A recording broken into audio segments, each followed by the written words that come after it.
One of the world's busiest airports has been thrown into chaos for the second straight day.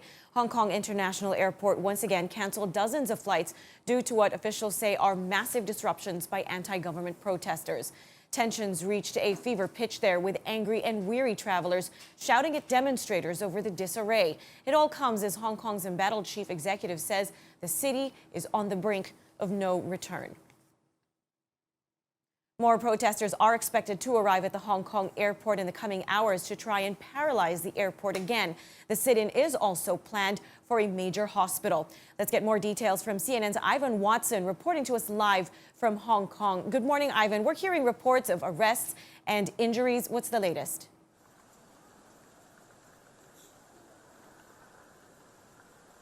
Yeah, well, it's a rather surreal scene here. Your mic, man. After 6 a.m. local time, and the airport is coming back to life. The passengers, airport workers. But 6-7 hours ago, there were hundreds, thousands of protesters here, and real scenes of violence just meters from where I'm standing right now. Not only did riot police try to come in to rescue a man who had been detained by some of the demonstrators, feared that that this was an undercover cop. Not only that, but there was also concern about another man who turned out to be a reporter for Chinese state media's Global Times, and he was surrounded by a crowd and being hit when I saw and kicked. Kicked. I don't know if you can hear me properly. We may have had a little technical problem. Are you hearing me okay? Yes, I can hear you better now. Thank you. Go ahead, Ivan. Okay. So there were real scenes of violence here, and for the second night in a row, all the flights were canceled.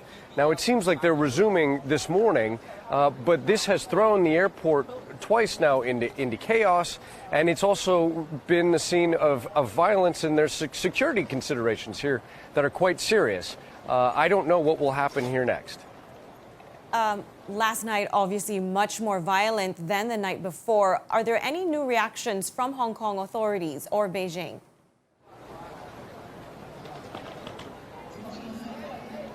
Yeah, I mean, the police have severely condemned this. They announced that they detained 5 people amid the scuffles and skirmishes on Tuesday night, and they pledged to have an investigation into the beatings that were taking place here, which was a borderline lynching that was taking place until first aid workers were able to take away the Global Times reporter to receive hospital treatment. He was unconscious at that time.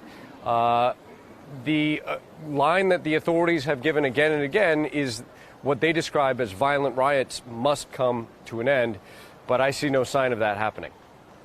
There was a journalist quoted as saying that he was astonished that nobody was killed last night.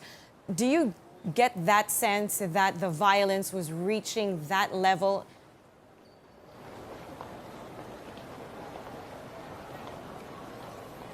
Yeah, I mean, at one point, a police officer was overwhelmed by the crowd, and in video you can see the crowd seizing his own billy club and starting to hit him with it, and he pulled a gun while being overwhelmed there. This is a cycle of protests and crackdown and confrontation that's now been going on for 2 months, and there have been injuries, there have been hundreds of arrests. What is striking is that nobody has actually been killed in these clashes yet. A young woman was seen losing her eye, apparently, by a projectile on Sunday night, and that triggered an escalation in the tactics on the behalf of the opposition. But it's just a matter of time until something tragic and terrible could happen, especially given the anger and the passions that have been aroused, where people are very polarized in the city, and not all of the violence is between police and protesters. We have other citizens and civilians that have gotten involved, which complicates things dramatically. Well, given that things have escalated there. It's becoming more violent. Do the protesters still enjoy broad support from the citizens and residents of Hong Kong?